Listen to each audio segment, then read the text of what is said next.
Hello, everyone. Welcome to the webinar, Transforming Refining, Revolutionizing Human Decisions with AI and Digitization. Now I'd like to introduce to you our speakers. Today we have Leslie Rittenberg, the Refinery and Process Manufacturing Product Manager for Beyond Limits. Leslie has over 30 years of experience in the power and oil and gas industries, where she has held leadership positions with a major oil and gas company for multiple refining assets, as well as their corporate downstream technology center, where she led the development of their downstream manufacturing digital strategy. Our second speaker is Chris Clayton, the AI and digital transformation evangelist for process manufacturing solutions at Beyond Limits. Chris leads product planning for decision support systems in process manufacturing.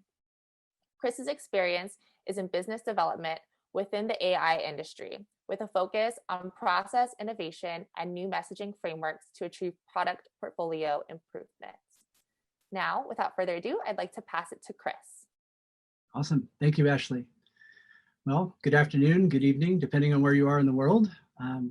Welcome and thank you for joining us today. We're excited to have you with us and look forward to a conversation. So as Ashley had stated, feel free to drop some questions in the chat window and we'll answer them as we go. With that, we'll get started. From an agenda perspective, it's pretty simple and straightforward, follows the title. We're going to talk about digitization and AI. Secondly, following that up with a real world value story to kind of show you how this entire dialogue goes today, and it culminates in a value story so you can actually see a practical application of everything that we're describing throughout the presentation today. And as we mentioned, a Q&A at the end. So, but in the interim, if there's a clarification question or anything like that where you just need to put your hand up, feel free to use the chat window and we'll do our best to answer it. If it appears to be a more difficult question and requires more time, then we'll just push it off to the Q&A at the end. So feel free to get engaged. In terms of digitization, just wanted to set it out there as everybody's in different phases of the development of your technologies and what you're doing to support them. So digitization's a pretty long journey in terms of getting everything ready so that you can stand up advanced technology. So what we'll be talking about today is an opportunity for almost anybody to get in the game, to get in early and kind of accelerate the game so there's no need to wait until the end until you've got this perfect data model in order to get started. So with that, we'll jump in. Give you a little bit of background on the company. It's just one slide just to kind of give you a sense of who we are and where we come from. Beyond Limits has a deep heritage. If you've already done some research on us in the space program, we've been incubated out of or moving technologies out of JPL, and working in conjunction with Caltech, and taking the technologies that were hardened and trusted and used in the space program and various other programs in the government, and commercializing those. That's our main go-to-market focus, has been to commercialize these native IP blocks and be able to turn them into real-world products. So what we're actually going to be showing you today is the result of utilization of those technologies and bring them into reality as products. So everything that we're talking about in the underbelly of the systems that we're describing today, the technology has been validated and used in some pretty awesome places, both here and far, including other planets and solar systems. So from a company perspective, we're fast accelerating. And what that means, excuse me, is we're well invested. We just completed a C round, so the company's well funded, and we're moving very, very quick, not only just on the funding giving us the opportunity to accelerate, but also in our client base and our client acquisition. So it's a very exciting time for the company. So what are we going to do today? The main crux of this is to give us an understanding of what's it like to partner with AI and what's the value of it. So can partnering with AI help you to optimize the value that you're getting out of the humans in the loop, and how do we do that? We're going to be sharing with you how what we call an integrated decision framework can accelerate digitization of mission critical processes as one component of this. On top of that, the idea that we can and will be illustrating how expert knowledge, instructions, recommendations can be embedded directly into your workflows inside of those processes, giving us the ability to improve the speed, the quality, and the confidence your people have in making decisions when they're required to do so inside of any process that you're running. So that's the goal here, is to actually show that synergy where digitization and AI can actually enhance your humans in the loop. The first step in this journey is a description of this, and want to put out there, digitization, and what does that mean, and knowing that there's a journey towards autonomy. And in the refining business, as Leslie knows, and everybody on the phone likely knows, there's a lot of really great autonomy. There's amazing feats of engineering that have already been done. So if you look on the far right of this side in terms of autonomy, closed loop systems have been proven. They do a lot of great things. What we're here to talk about in the journey to autonomy is the earlier parts of that process, when things are still part manual or entirely manual, or part manual, meaning semi-autonomous. So from that perspective, what we're talking about here is the decisions that we need to make on a day-to-day basis. When you're in an autonomous state, you can see that you've got a lot of data, and they're pretty much entirely data-driven processes. So decisions are being made by the data that you have. When we look earlier in this process, the decisions are going to be driven by a combination of data and knowledge, right? So it's our human beings, our people in the process, and it's the culmination, or at least the combination of data and knowledge, that allows us to move and progress towards autonomy. So importantly, one of the things that we want to demonstrate today, and what we're talking about in terms of digitization and how to move towards autonomy and processes that are still kind of, humans are in the loop. How do we move those progressively towards other states, is the idea of uncertainty, right? So how do we make decisions under uncertainty? And when you look at this first box, we're looking at the manual parts of these processes.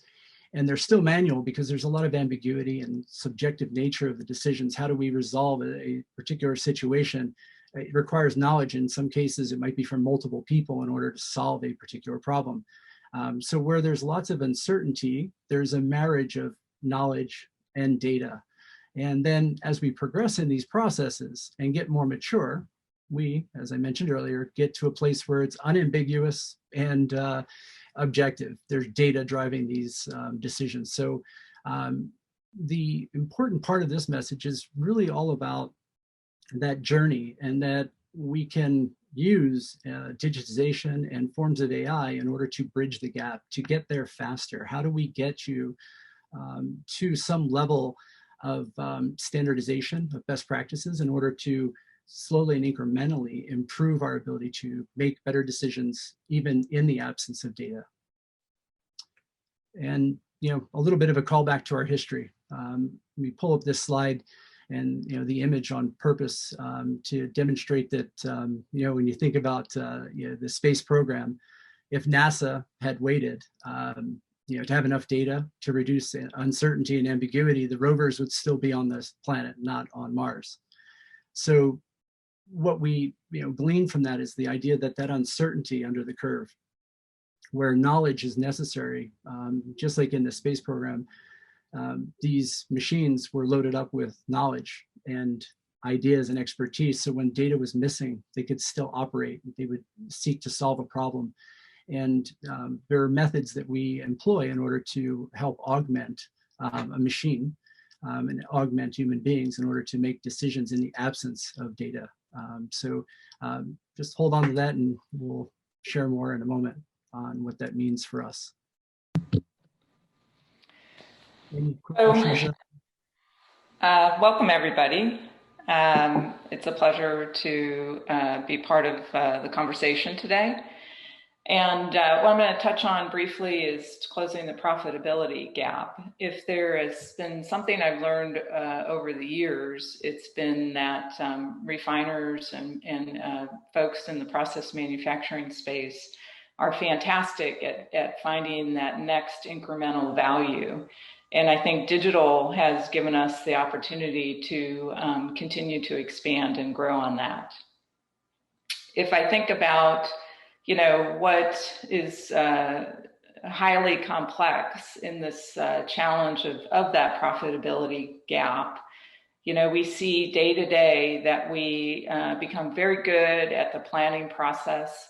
And then, we hand that off to the folks in the field, and we expect that they come as close as possible to those planning goals. And it's, it's a complex process, and it's constantly changing. The nature of our business has various crude inputs, a lot of market dynamics, and the state of the refinery is constantly changing. Also on top of that, it's just a complex planning process. There's a lot of collaboration that has to take place, and the communication needs to be seamless as we go and give handoffs in this whole process. So, over time, I think what you see is that your planning expectations and targets will get misaligned, and it can be from a lot of various reasons. We're all employing very sophisticated models in this space, and we're all attempting to get the most profitability we can out of our asset and the kit that we have on hand. So what we're going to explore today is just what is that human contributing in the loop, and how can they continue to close this profitability gap? And as Leslie had referenced here, the idea of closing that gap, what we're actually speaking about is Refinery Operations Advisor is a technology that we'll be talking through, and its intention is to do exactly what Leslie said here, is to close that gap. How do we facilitate both the process, digitizing the data, and being able to accelerate the collaboration between all of these people in order to achieve that profitability that everybody is seeking. So to compound that, so if we look at planning expectations at the top, and we're talking about the operational reality from the bottom, what we're describing here on this slide is a process for optimization. So you're looking to optimize your refinery. We've taken our LP, our plan. It's run. It's already been certified. Everybody says, "Hey, go." And configuration and targets have been set. Now your DCS is in play, and the control loop is going, and the machines are happily doing their job. Just before all that occurs, we've also got a bunch of people in your refinery and other parts of your process where they're in that loop. They're the human decision loop, as you can see below. So the ability to actually interpret the LP and be able to put together what we're calling the operational game plan to support when things go awry, when we need to step into that process as human beings in order to affect change to the systems, the processes, in order to achieve the goals and the targets that were set by the LP. So what we're looking at here is predominantly industry. What we've been seeing and what we're solving for is a entirely manual process, as Leslie had alluded to, where all of the people are collaborating on a plan that is typically paper driven. So you can see here how the interpretation process starts. It's done in documents with Excel spreadsheets and Word documents. In some cases, we've seen some workflow tools that pass some things along. Inevitably, each of these people need to read that, consume it, and in a moment be able to interpret it and use it when something goes sideways.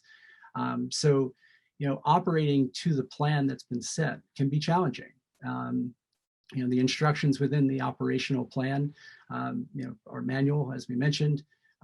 The steps to remediate these issues in many cases gets communicated, but lost when you're handing over from shift to shift. So it becomes a struggle to actually maintain consistency in operation across those shifts as well, as we've heard.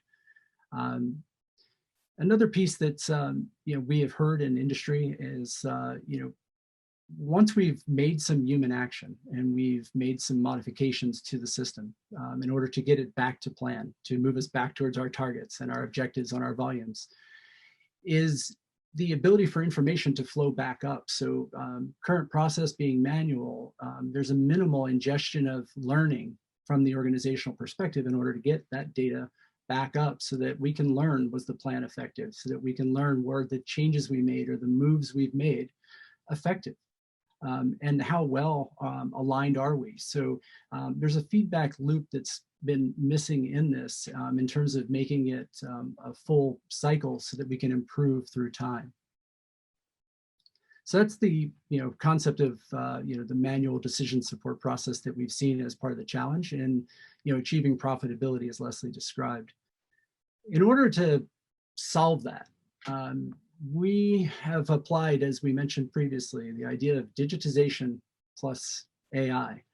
And what we're describing here is a technology and approach that accelerates digitization of your mission critical processes. The one we just described as an example, and we're going to step through how we've solved it using this exact framework that we're describing here. So the technology is designed to actually enable this. We're solving the problem we're describing today. And at the end, we're going to talk about some other potential problems that could fit the same technology footprint, and we could reuse it to actually solve some other challenges you may have.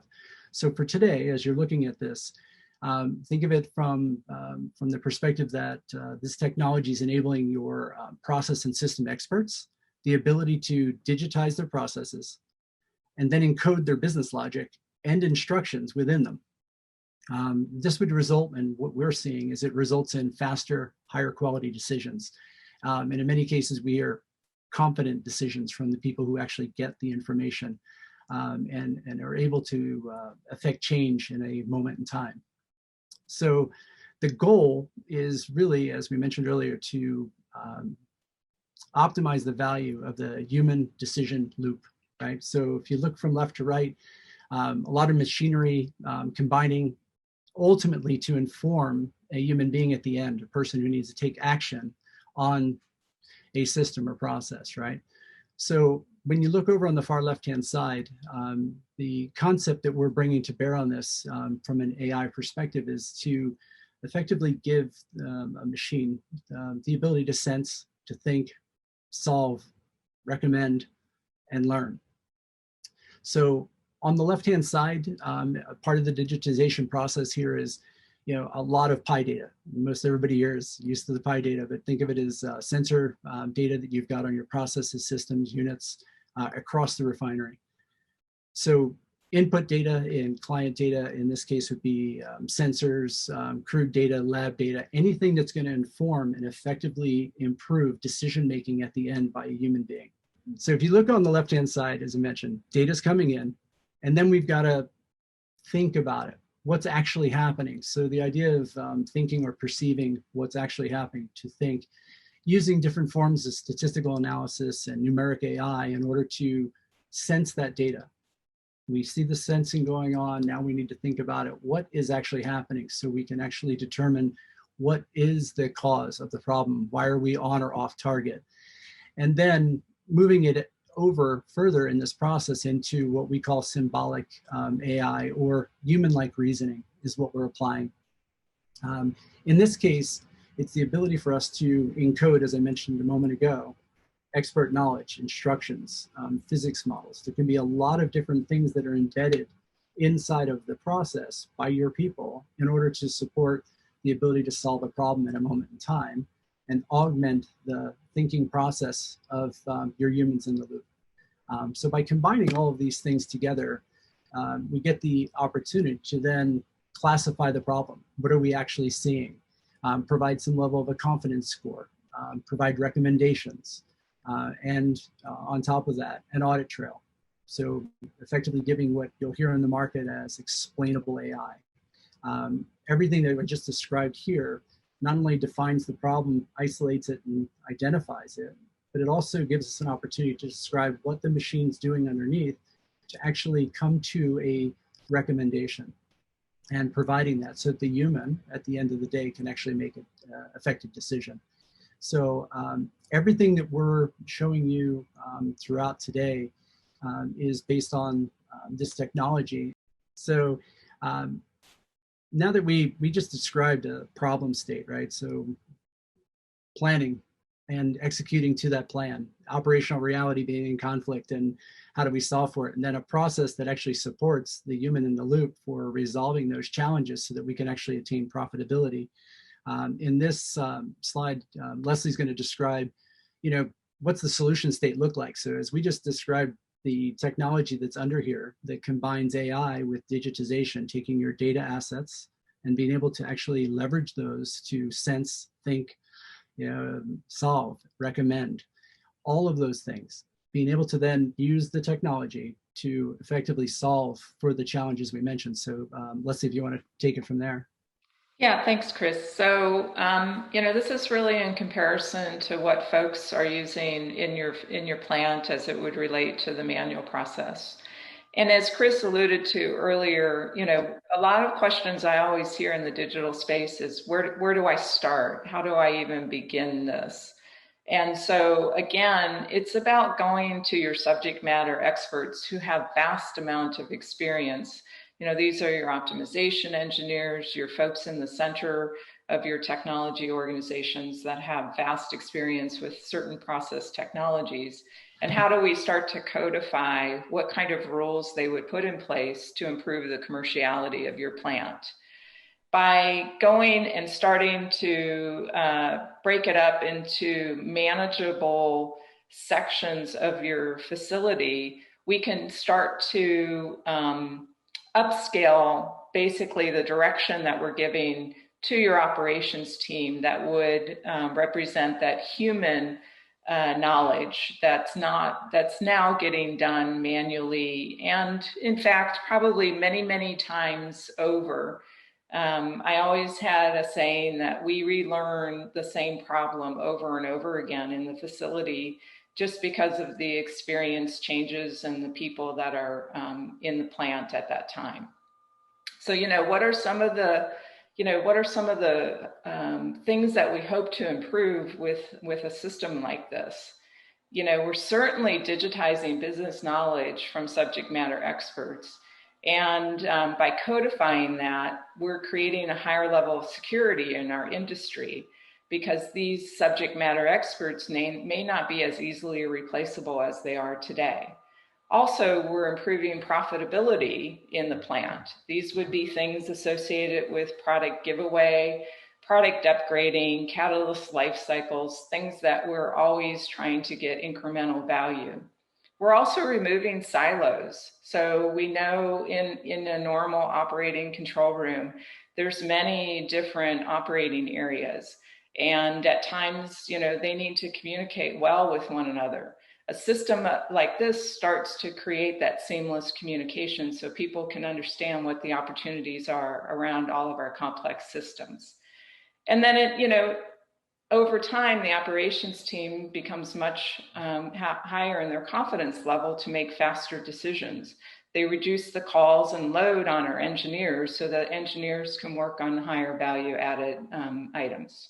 A big thing that we hear from clients is the idea is, Leslie just referenced, is that having the knowledge, the expertise embedded with the instructions at a moment in time, the operator sitting, needing to render that decision, it alleviates that whole need for a lot of cycling in terms of calling an engineer, trying to figure out what the problem is. As we're starting to codify more and more of this and embedding it, that upskilling of that operator, it gives the engineer, as Leslie referenced, a freedom to actually keep doing the higher value projects that they love to do. So what we're looking for in any project that we want to digitize with this system are areas where you've got a lot of that optionality and decisioning to be done. And can we accelerate that decisioning by giving some of that knowledge to the person in the right moment at the right time? So I guess we'll pause here. Let's take another question. So we have an anonymous question for, in which units or operations do you preview greater improvements? That's a great question. Thank you for that.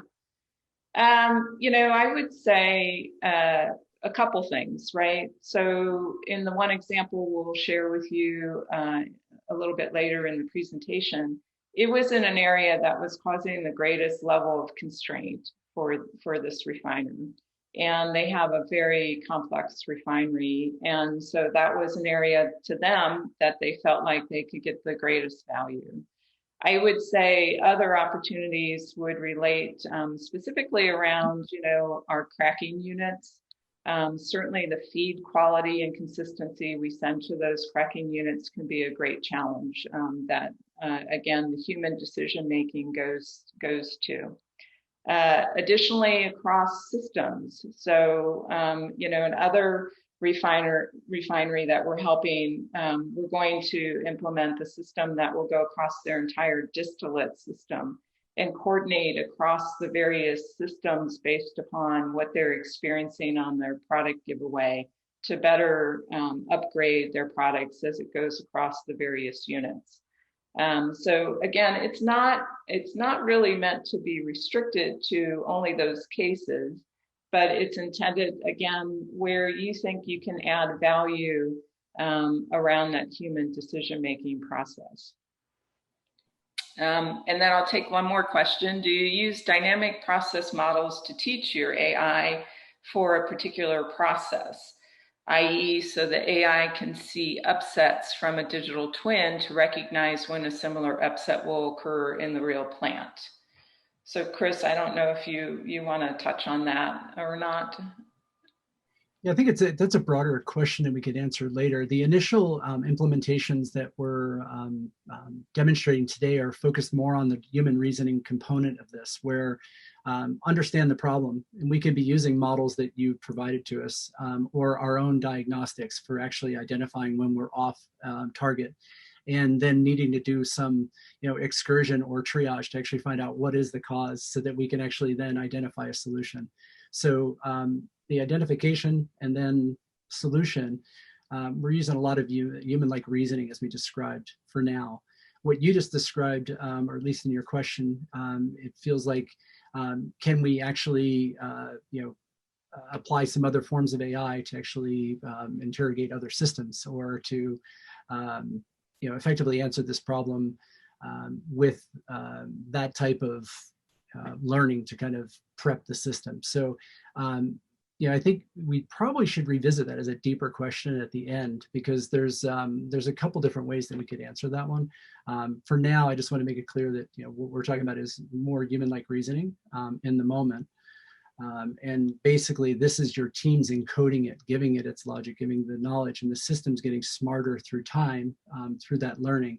In terms of the learning from the data, in future instances, all types of AI, which we're going to talk about in a moment, can be applied, which I think would answer your question, to enhance and improve the system. So early on in the process, if you think about that slide we showed about 2 or 3 ago, which showed early in a process, there isn't a lot of data to learn on, right? So in order for the system to learn, we've got to have enough examples of the problem. So in this case, as we're going through and the system's getting smarter and we have more data and more context, applying models for learning can actually become accelerated. So depending on your environment and how much data you have, we can combine the two to actually solve a unique set of problems with it.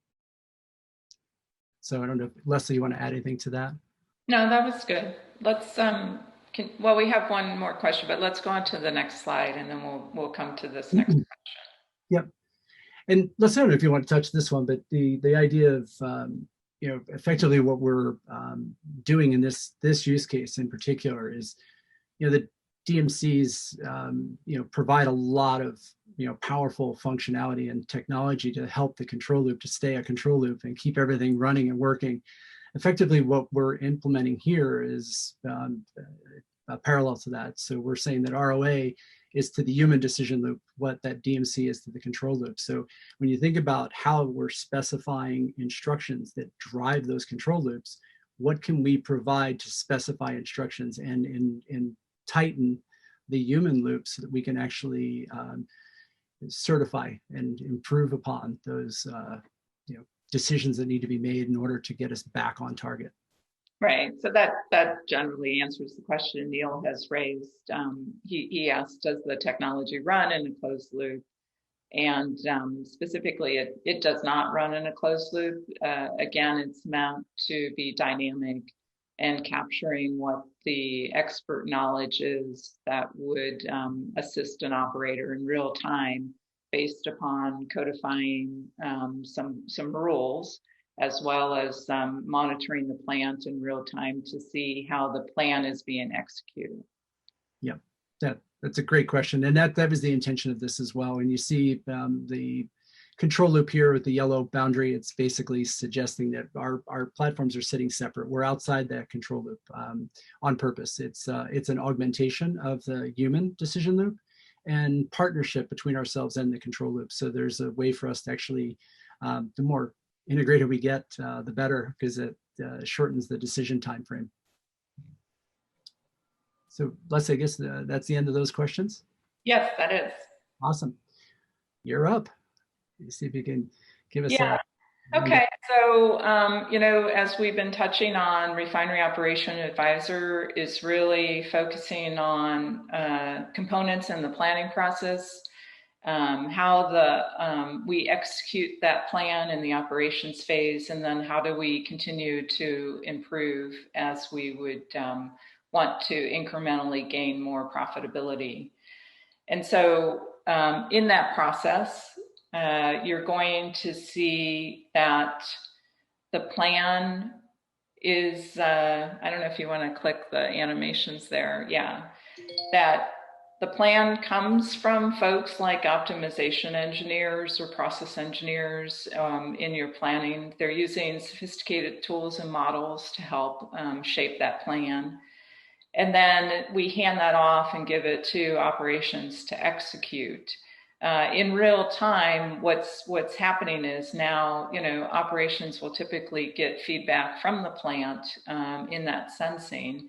And now what we're augmenting, if you want to click, Chris, to the next one, is now we're augmenting their normal sensing with recommendations that would come in real time from the human decision process. So, if we think about the different personas in this space, what would we hear them say as it relates to what ROAs help them with? So from an optimization space in the plannings, you might hear an optimization engineer say that ROA now helps me plan and execute consistently and deliver a plan that's now very achievable by my operations staff. ROA can validate my plan changes, and it tells me about my emerging risks before I launch the plan, because the system now gives you feedback on what was achievable in that previous plan objectives. And, what would you hear from operators? Operators basically are saying it takes the guesswork out of optimizing my unit profitability, and it helps me push unit constraints and beyond. It upscales my shift operators so that I get consistency and reliable operations from shift to shift.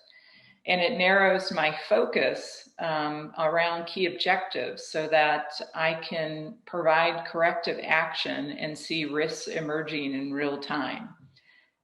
So that's kind of what an operator might say. What does engineers say in real time is it helps me assess and solve problems on my own, allowing me to focus on longer term and higher value work, as we discussed previously. Yeah, so I think just to add a little bit to that is, as Leslie was just describing, is that process of planning and then operating to that plan. As we showed earlier, it's basically a manual process almost everywhere we've been. And the idea here is that we're accelerating the digital innovation, right? So we've digitized the process, and then we're also optimizing the human performance. So everything that Leslie was just describing there are, a lot of it's feedback we hear from people using the system, whether they're a planner, an optimization engineer, or a board operator. Once we have all this digitized, this is where it becomes very interesting, and some of the questions that I think we already had start to lean towards that ability to really apply more machine learning. Once we have a good, rich history, what can we do with that data? So, the next part of this is to, go the next step in the journey. And so we've got our results, we've made our recommendations, and we're at the end of our cycle. So we've run our operational plan, we've achieved our results. What do we do with all that? As I mentioned earlier, the way that this has been going in a manual process, it's very rare for people to take a lot of that data back and give meaningful feedback about the operational footprint of the refinery back to that planning process so we can get better through time.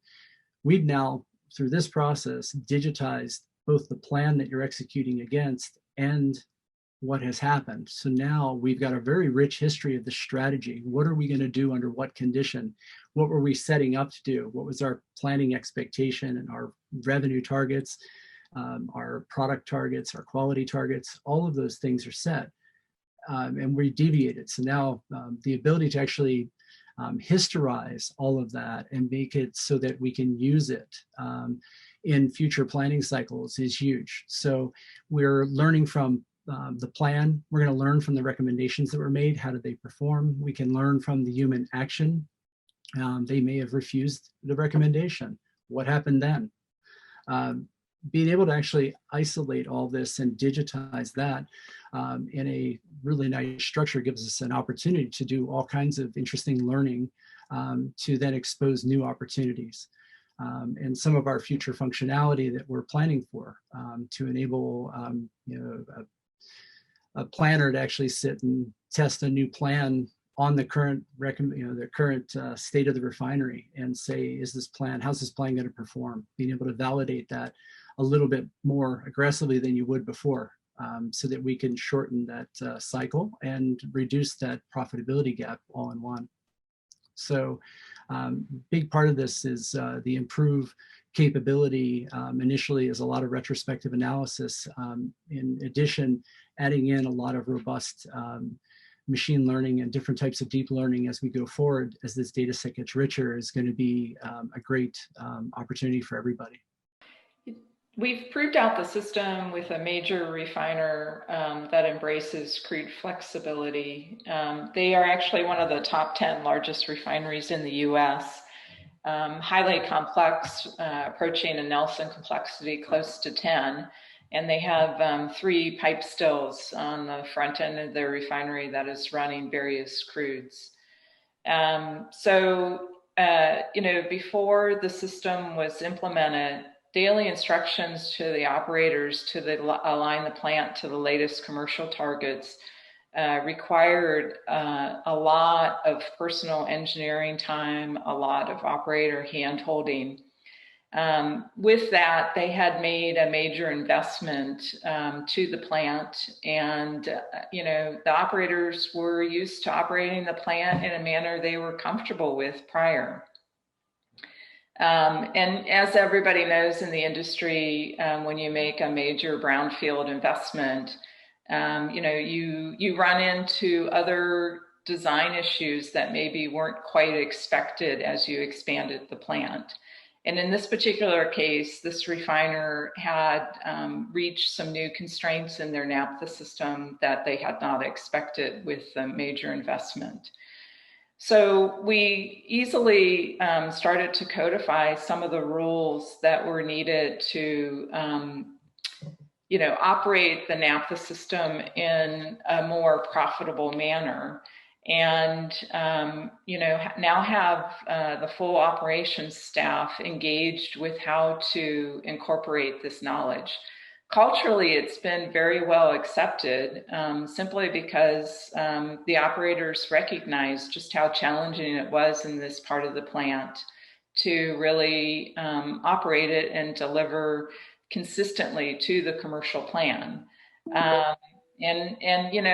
A lot of times I think our industry goes to capital investment to continue to solve some of these problems, but with digital available to us in this in this state now, this really is a very viable option to go to first and begin to accelerate improvements in the space.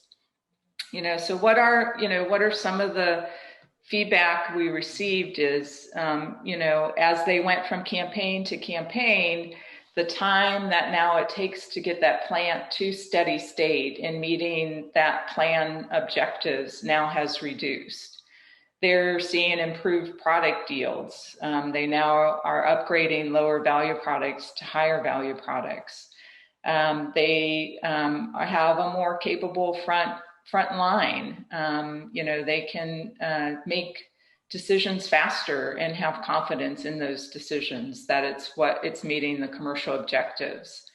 So now that plant, with their success around the naphtha system, is now in the process of expanding above and beyond that and moving to the rest of their facility so that they can continue to grow in codifying that subject matter expert knowledge.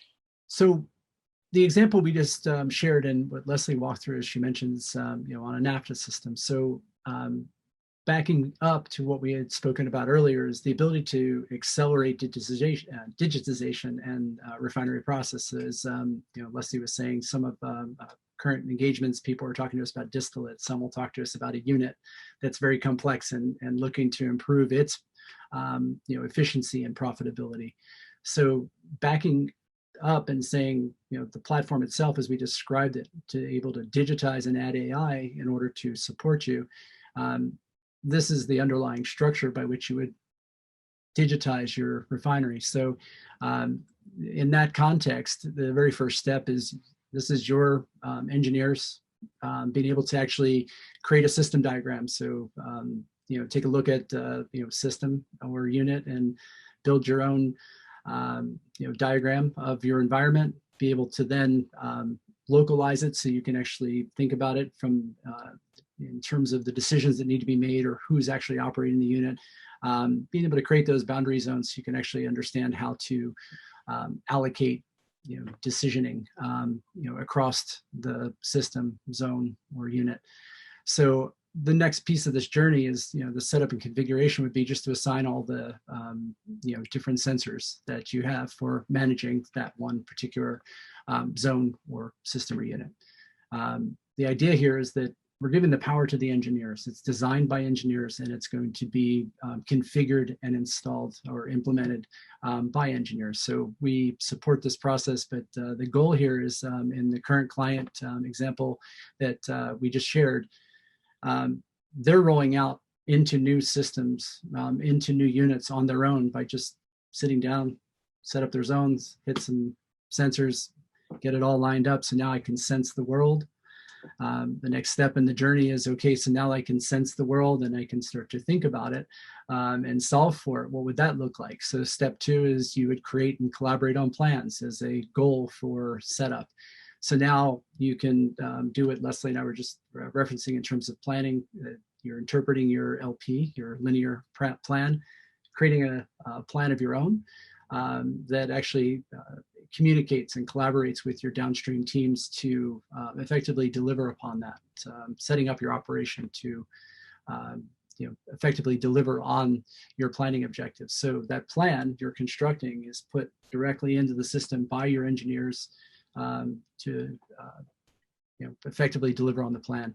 So this latter part at the bottom here is the concept of incorporating operator instructions. So a lot of instructions go around in terms of game planning or there's workflow tools. We've seen a lot of different ways of solving the problem of how do you support the current plan that your operations teams are effectively managing towards, right? So we're operating to that plan. What instructions would you give them under what moment in time? And from shift to shift, how are we actually communicating that particular unit's struggling or something's offline?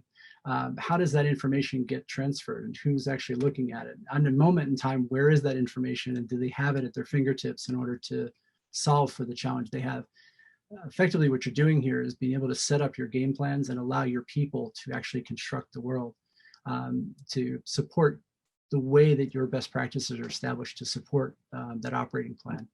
And then the last step in the journey is literally to operate to the plan, to establish the ability to have your scorecards that are in real time looking at what's happening. So you're sensing and understanding what's happening. The machine's basically giving recommendations, and your operators are now reviewing those prioritized best actions and deciding what to do with them.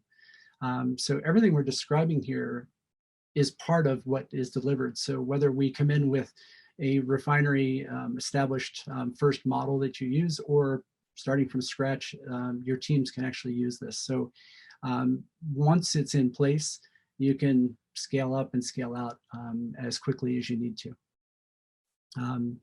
With that, I was going to jump out to digitization. So now that we have an understanding of, we can solve a problem, and we've shown that we've designed the system to solve a particular problem with the NAFTA systems and to support optimization.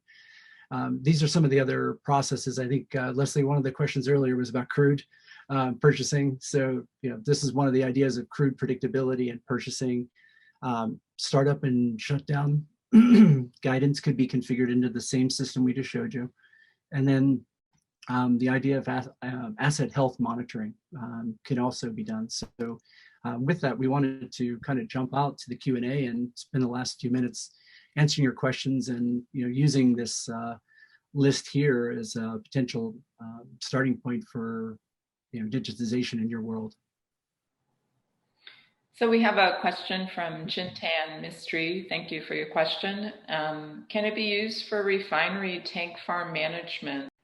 So yes, the answer is certainly it could. I've seen, again, many levels of different sophistication in refineries, some using some very sophisticated scheduling and planning tools as it relates to logistics in refining, but others not embracing that and having more of a human scheduler that's quite engaged with the dynamics that's happening in the tank farm. And certainly anything that human is doing can be codified and provided, again, with rules that would start to give real-time recommendations to the operations staff as it may relate to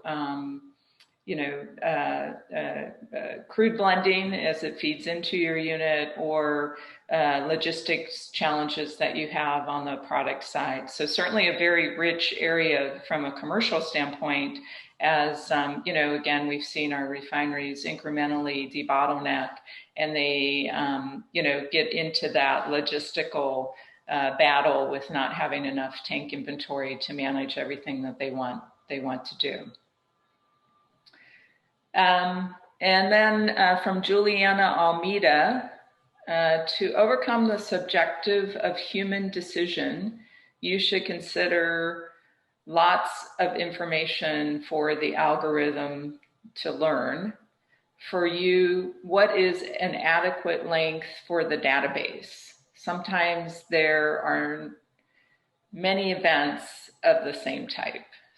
I think in that vein, as you start to scorecard the system and understand, as you get closer and closer to executing your plan, those deviations become smaller. The time to ramp up between campaigns and get closer to your plan. As you grow your rules and start to understand which rules are effective or not effective, the system's going to show the ability to iterate and learn. So that, I think, is the beginning of what that is touching on. Yes. Yeah, that's part I was actually referencing with the feedback loop, is that with more data and more examples, we can have confidence in what we're learning, and then start to remove the subjectivity as you're referencing. I interpreted the question as, how much would we need to actually start? We start with, really you can start with no model. The model itself is really giving information and guidance to the human being to augment so that we can get enough examples and then label those examples with context. So now we know the answer, to the problem was effective. And now we can actually quantify recommendation, response, and result. So now the data set gets richer through time. Right. I think that's why I was kind of waffling on that question a little bit, is that we're starting without models. The model itself is identify the problem. We know that we're off spec and off plan. So now the training in the system is really enforcing your best practices, getting your instructions into the system, and then allowing it to then become more and more intelligent through time. Right. And I think Hussein Al-Nacha has asked a question: how long does the implementation process of ROA system usually take in a refinery? So I think that's a great follow-up question. I mean, I think what we're positioning this product as a point of differentiation is really to appeal to probably a lower, it can appeal to an engineer that maybe does not have to be a niche expert, but can have a lower level of capability with advice from some subject matter experts to start to incorporate the rules. And again, it's intended to not go and solve the whole refinery at one time. It's intended to start to create value in whatever pockets you find is most challenging in your refinery. And, again, the biggest challenge we've seen in digitization is to get our data perfect. And we know we're never going to have perfect data. It's a huge challenge in the industry. Standardizing that is a very lengthy process for everyone, in which, again, this system is really meant to augment the human decision process and is not as highly reliable on that perfect data set to get value from it. It certainly doesn't hurt to continue to improve your data, but it's not necessary to have it in a perfect place to get started. To add to that, from a time perspective, let's just, the example we were just giving is, it's implemented, it's configured, we've already run a process. In the current state, we have new operators that are basically setting it up and establishing, as I showed you, set up the sensors, do a diagram, have your world configured, then be able to write a plan and be up and running in a matter of days and weeks on new unit, new system as you're going through. So it just depends on from a time to value perspective inside the organization. Once we've got one process up and running, it's relatively quick after that because we have a fundamental understanding of how it works. It's already configured to your environments and how you effectively run your plans and then operate to them. So once it's in that space and we've trained your people, they can just incrementally grow pretty quick in terms of implementation. Okay. We'll take one final question here. Thank you for everyone for spending the time with us. So from Badras Karatella, is your system use real-time data? If yes, do you use existing sensors and transmitters, or do you require additional sensors with newer technology like the Internet of Things? So no, we use real-time data. The system is integrated approximately every 15 minutes to look at what's happening in your plant versus what the recommendations are for the rules. And then it's relying upon existing sensors and transmitters. Also, it would incorporate laboratory information, which would be an important component as well. So it does not require IoT or anything special to start to add value. So I think we're at our time. I don't know, for me, it's been a pleasure having everyone join. I'm very excited about this product that Beyond Limits has now introduced to the marketplace. And hopefully this has been an informative webinar for everyone to start to begin to think about how it might be part of your digital journey as you are looking for new solutions. Thank you very much, and we really appreciate the time. And as Leslie said, and if you have any follow-up questions, since we're out of time, please feel free to email either of us, and we'll definitely get back to you. And with that, I guess we'll say have a great day. Thank you very much. Thank you.